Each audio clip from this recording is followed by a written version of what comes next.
Good morning. आज आपको exercise 5.8 की जो एक्सरसाइज है और इसमें आपको डिफरेंशिएशन के टर्म में रोलेस थ्योरम और mean value theorem, Lagrange theorem कहलाती है, मीन वैल्यू थ्योरम एमवीटी, जबकि और ये है रोलेस थ्योरम। इन दोनों थ्योरम से संबंधित आपका स्टेटमेंट और उसके एग्जाम्पल क्लियर करते हैं। रोलेस थ्योरम में आपको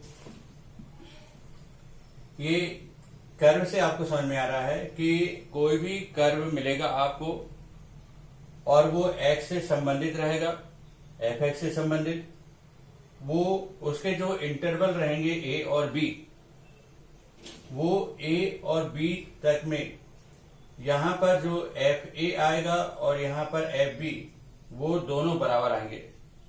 मतलब एक्स की वैल्यू यदि ए और बी है तो वाई की जो वैल्यू है वो, जिसे हम एफ एक्स कहते हैं और एक्स का वैल्यू हम ए रखते हैं, तब एफ ए प्राप्त होगा, और वाई की वैल्यू जो बी प्राप्त करते हैं, आपका एक्स की वैल्यू हम बी रखते हैं, तो हमको जो वाई एफ बी प्राप्त होता है वो दोनों एफ ए और एफ बी की वैल्यू इक्वल होगी। यहां पर भी देखिए एफ ए और एफ बी की वैल्यू इक्वल है, तो ये रोले स्टेटमेंट में होता है। आप पहला स्टेटमेंट का जो पॉइंट रहता है कि जो भी आपको फंक्शन दिया जाएगा वो कंटिन्यूस रहेगा क्लोज इंटरवल पर, मतलब जो बंद अंतराल रहता है उसमें ये सतत रहता है, लगातार रहता है। मतलब आप जैसे मान लो ए से बी तक के पॉइंट आपको ए से स्टार्ट करना है और बी तक ले जाना है, तो आपको जो वाई की वैल्यू के पॉइंट मिलेंगे, एक्स और वाई जो पॉइंट आएंगे, उन पॉइंट को जब आप डॉट डॉट करके प्राप्त करेंगे तो एक कंटिन्यूस आपको कर्व प्राप्त होगा जो ए से लेकर बी तक एग्जिट जाएगा। तो हम ये कह सकते हैं कि F X is continuous on close interval. ये पहला पॉइंट रहेगा उसका। दूसरा पॉइंट ये है कि यदि हम ए और बी को छोड़कर उसके बीच के जितने भी पॉइंट हैं जिसको हम ओपन इंटरवल के अंतर्गत लेते हैं, उसमें वो डिफरेंशिएट हो जाना चाहिए। मीन से D Y upon D X, mean से एफ डैश एक्स प्राप्त होना चाहिए। यदि वो डिफरेंशिएट हो जाता है जो फंक्शन दिया गया है, तो इसका मतलब ये है कि वो ए और बी के बीच के जितने भी वैल्यू रहती है एक्स की, उन एक्स पर वो कि जिसे हम कहते हैं ओपन इंटरवल, मतलब खुला अंतराल, उसमें वह क्या रहेगा, डिफरेंशिएट रहेगा, डिफरेंशिएबल रहेगा। तो ये हो जाता है। तो और ये ध्यान रखना है कि एफ ए और एफ बी इक्वल होना चाहिए। दूसरा, डिफरेंशिएबल होना चाहिए ओपन इंटरवल पर।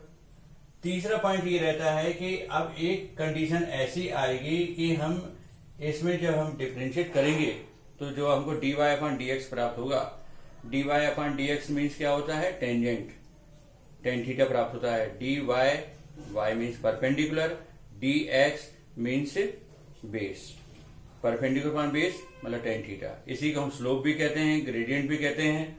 तो हमको एक जगह, और टेंजेंट का मतलब होता है एक पॉइंट पर एक लाइन ड्रॉ करना, जो कि टेंजेंट लाइन प्राप्त होगी। तो वो D Y upon D X, यहां भी टेंजेंट आएगा, यहां पर भी, यहां पर भी एक जगह टेंजेंट ऐसा आएगा, जो लाइन प्राप्त होगी वो इस एक्स एक्सिस के पैरेलल हो जाएगी।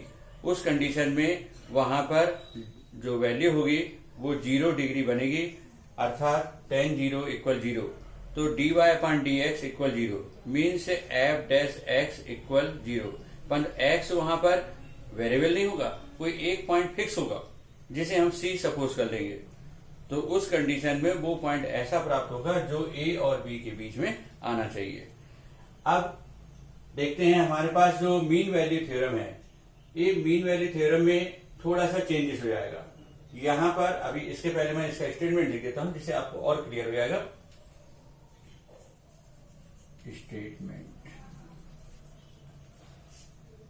Statement F X is continuous on closed interval,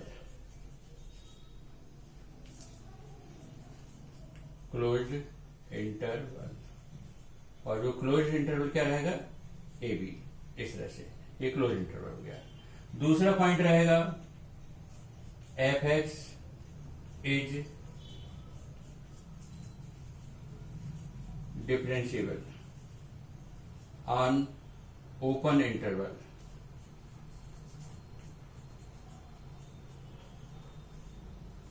A B, मतलब इसमें ए और बी शामिल नहीं रहेगा।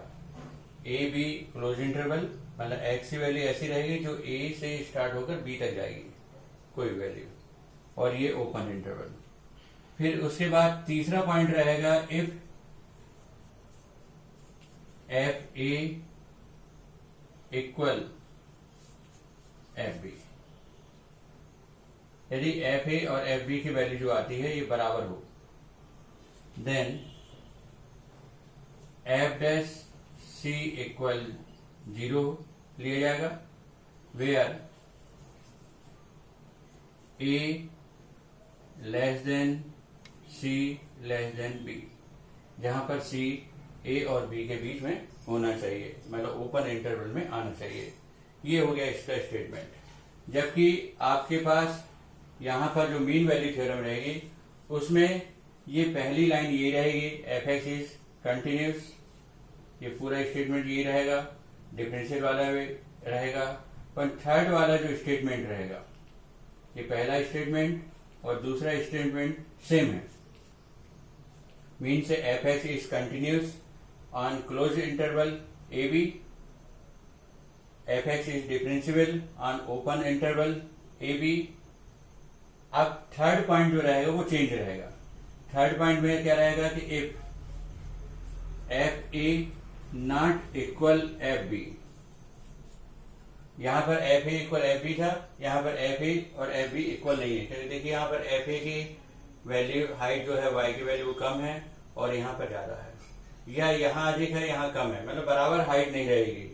यहां भी देखिए ये अलग अलग वैल्यू बता रहा है, एफ ए और एफ बी। जरूरी नहीं है कि एफ ए कम रहे और एफ बी ज्यादा रहे, एफ ए भी अधिक हो सकता है, एफ बी कम हो सकता है, परंतु ये अनइक्वल रहेगा।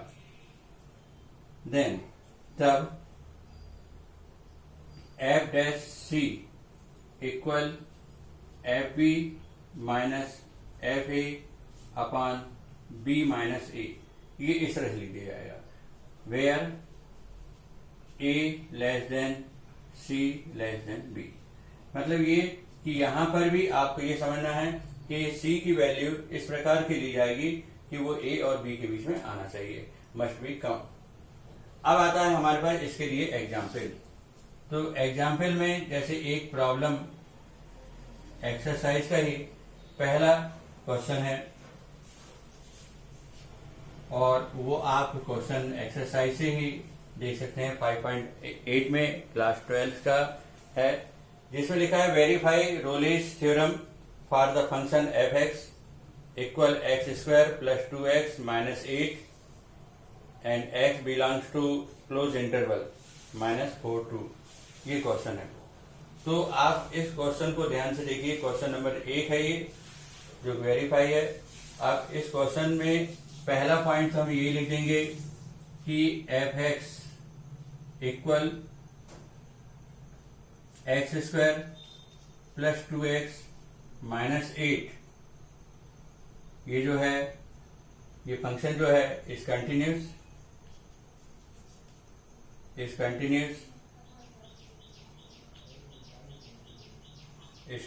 है ऑन क्लोज इंटरवल -4 2 पर, ये कंटिन्यू हो रहा है क्लोज इंटरवल पर। ये इस तरह से कंडीशन बनेगी।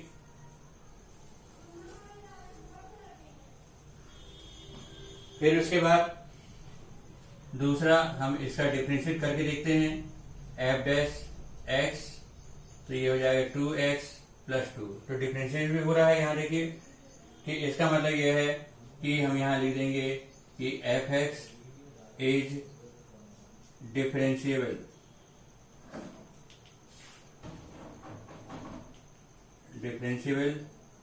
On open interval -4 2। ये इस तरह से ये पॉइंट लिख दिया गया है। नंबर 3, आपको जो -4 और 2 दिया गया है वो a और b के रूप में है। ये a और b की वैल्यू हम यहाँ पर रख कर देखेंगे कि इक्वल आ रहा नहीं आ रहा है। तो f पहले आपने -4 रखा, -4 का स्क्वायर प्लस 2 -4 -8, तो 16 -8, तो 8 आएगा और 8 - 8 0। फिर दूसरी वैल्यू है हमारे पास 2, तो यहाँ पर 2 का स्क्वायर प्लस 2 इंटू 2 और -8, यहाँ 4 + 4 8 -8, ये भी 0 आ रहा है। इस तरह से हम देख रहे हैं कि यहाँ पर f -4 इक्वल f2 है, इक्वल है। इसका मतलब ये हो गया है कंडीशन। तब हम इसका यूज करेंगे f' का। तो ये जो डिफरेंशिएट पार्ट दिया है नंबर 2 में, तो उसमें आप लिखेंगे then f' f'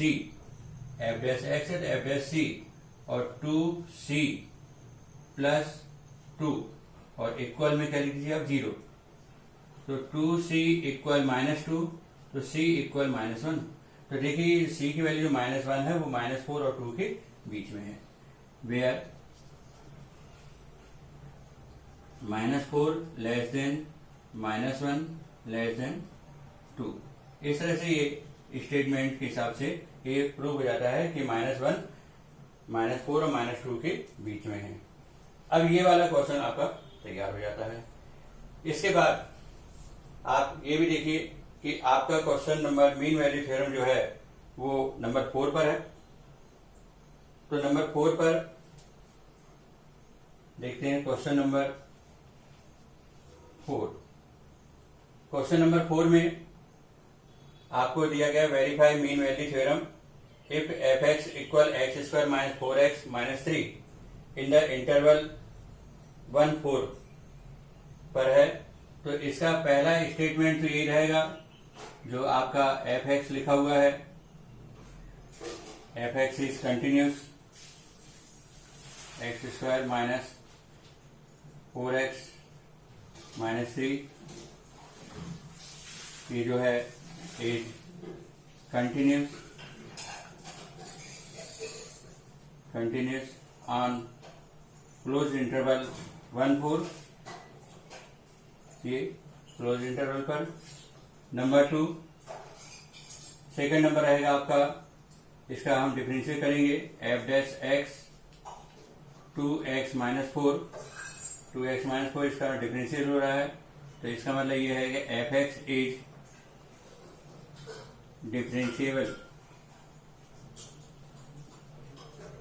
differentiable on open interval 1 4, ये। अब नंबर 3 में हमको वैल्यू प्राप्त करना है कि f1 देखते हैं कितना आएगा। तो 1 का स्क्वायर -4 इंटू 1 और -3, ये है यहाँ पर। तो इससे मिल रहा है -4 -3 -7 और +1 है तो -6, जबकि आपको f4 तो 4 का स्क्वायर 4 4 -3, तो यहाँ पर 16 -16, तो ये आ रहा है आपका -3। तो इस तरह से आपको ये वैल्यू डिफरेंट प्राप्त हो रही है, f1 नॉट इक्वल f4, ये यहाँ पर ऐसा प्राप्त हो रहा है।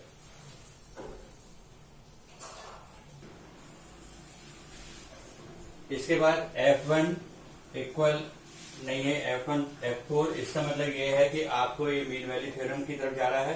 तब हम यहाँ पर जो f'(x) है यहाँ पे देखते हैं और आपको ये जो फार्मूला है इसका उपयोग करना है, f'(c) equal fb minus fa upon b minus a।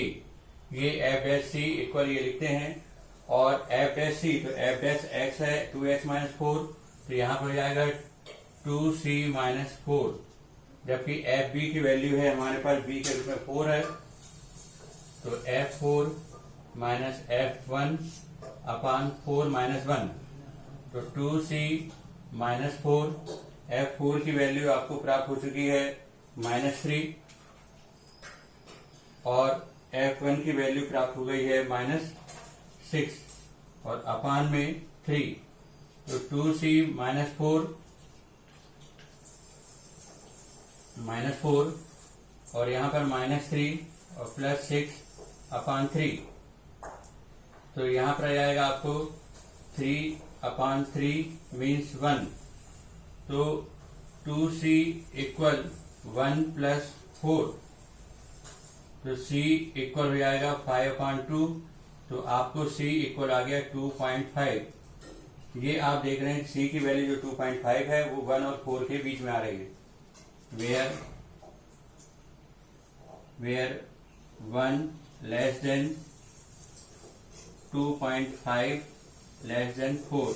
इस तरह से ये आपका मीन वैल्यू थ्योरम भी प्रूव हो जाता है।